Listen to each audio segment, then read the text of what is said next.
We need to question everything, absolutely everything about this pandemic. Prior to 2020, you would not find a single textbook of public health or set of guidelines that included an endorsement of the practice of quarantining the healthy. Just didn't exist. You would often find these guidelines even ruling out mandatory quarantining of the sick.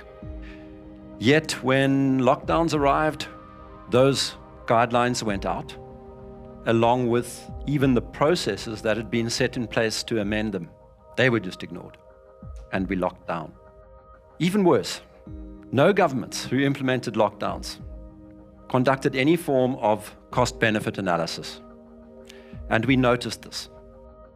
Modelers had predicted that Sweden, if it did not lock down, would suffer within weeks 90,000 excess deaths. In the event, Sweden famously did not lock down, and by the end of the year, it had experienced nothing particularly significant, between 0 and 7,000 excess deaths, depending on how you measure it. When this was observed, it should have meant the end of lockdowns. It should have meant the end of lockdowns.